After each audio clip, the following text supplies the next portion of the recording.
Hi, this is Weldon with another episode of Home Improvements and Do-It-Yourself Tips. Our project today is exterior staining of a log house. There's a three-part process. The first process is power washing, so you clean all the dirt, pollen, cobwebs, everything off. Then you go back and mask, and then you go back and put the oil stain on.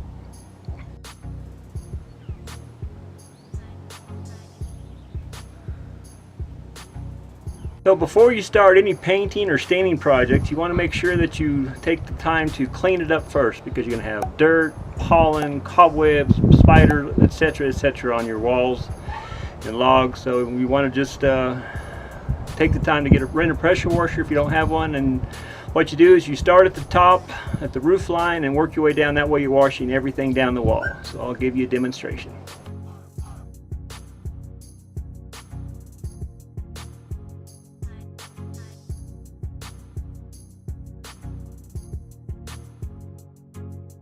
Now that you've seen me do the power washing on the other side of the house, this side of the house I power washed yesterday, and it is now dry and ready to be masked. We will need some tools for that as well. This is a masker. You can get them at any hardware store. You put your plastic on here. You can have various sizes of plastic, 2 feet wide, 4 feet wide, 6 feet wide. This is a 6 foot wide piece of plastic. Put your tape over here and you just pull it out.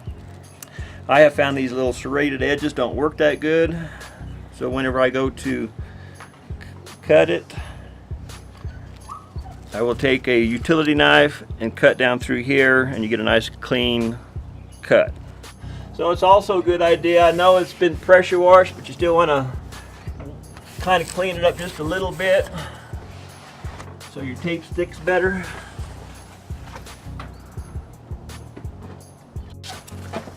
Want to hang it the edge of the plastic pretty close to the edge of the window.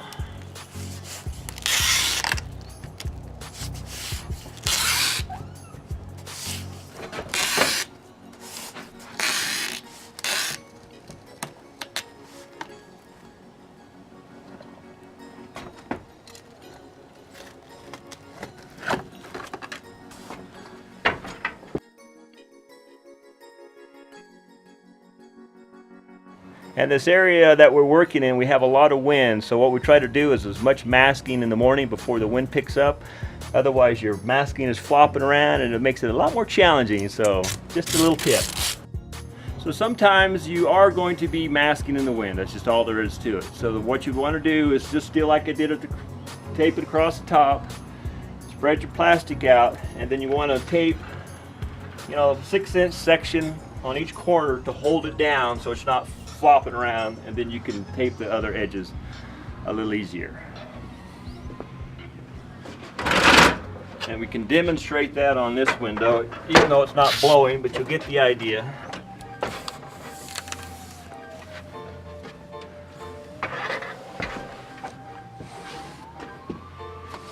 And you have to wipe these down, because when you're pressure washing, you'll pressure wash along here and you'll get some on here, but you don't want to pressure wash your windows, because the pressure will cause you to lose your seal in your glass and it'll start to fog up.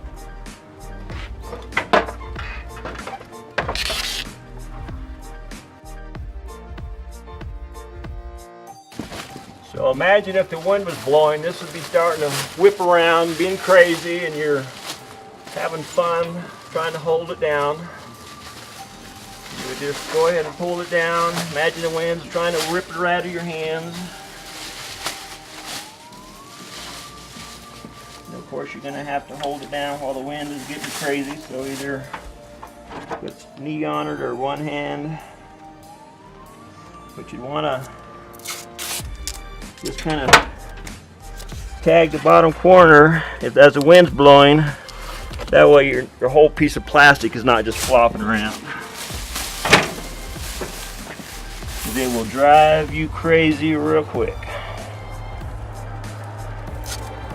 In fact, if it was blowing right now, I'd already have a couple pieces of tape torn and just ready to grab. And so then at this point, you can just continue taping it, and you've got your plastic where the wind's just not taking it out of your hands.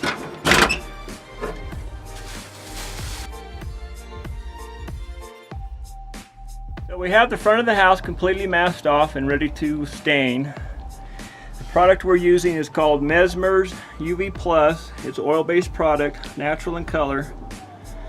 On the parts of the upper house, once we get staining, you'll see where it hasn't been affected by the weather. It'll brighten it up a whole lot. The lower part of the house that's been affected by the weather, it'll darken it, but it preserves the wood real well. This particular product, when you spray it on, it will atomize. It'll go into real small particles and it'll be floating everywhere. So if you spray it on, you can brush it as well, but spraying it on, you can put a whole lot of material on.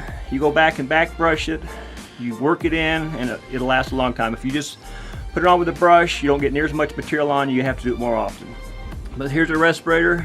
Get it at a local hardware store, but be sure to wear this if you are spraying it. You're gonna make messes. Like a lot of the only thing I masked off is windows. Like the flashing, the gutters, stuff like that. We'll just take a rag with paint thinner on it and wipe them down. Now if you're painting, you got to mask everything, but that's the neat thing about this product is you don't have to do as much masking. But this rag will get filled with that oil. This oil is very flammable on a cotton rag like this. If you wad it up at the end of the day, and you'll go through a bunch of these and throw it in a pile, they will catch on fire 90% of the chance of the time, or 90% of the time. So be very, very careful what you do with these rags. And most of the time, I will fill one of these empty buckets up with water and just dispose of them in there, and that way we have no chance of fire. But I cannot express this enough. It's a very flammable product in these cotton rags until it dries. So you normally start up on your highest areas because you're gonna have splatters and drips that go down. With oil, it's not quite that big of a deal, but what we do is I spray it on, and then I'll go back with a brush, an oil brush, with an extension handle, and wipe it down and smooth it out. Make sure you don't have any drips, because what it's going to want to do is to roll down to the bottom side of that log, and it's going to form a little bunch of spots, which you don't want. So you just go back and back brush it, work it in, clean it up real well, and makes it real pretty.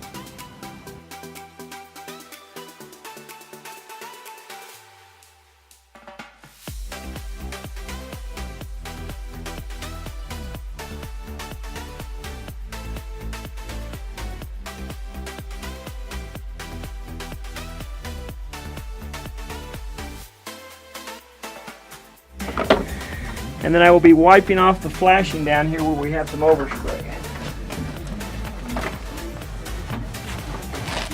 A lot quicker doing it this way than masking everything.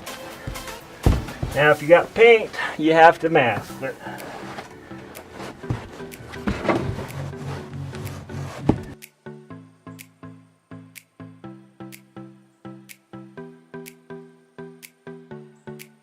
so I don't know if you can see it or not, but there's tiny little beads of stain that have run down, and that's what you're trying to keep away. See the difference? So you look for any place where it's pooling up or beading up and wipe it down, and makes it all pretty that way.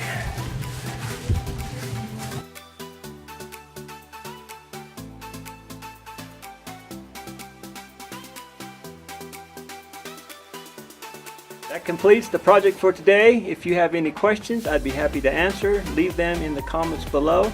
And if you found this video helpful, give it a big thumbs up, and don't forget to subscribe so you don't miss any home improvement ideas and DIY tips. Thanks for watching. See you next week.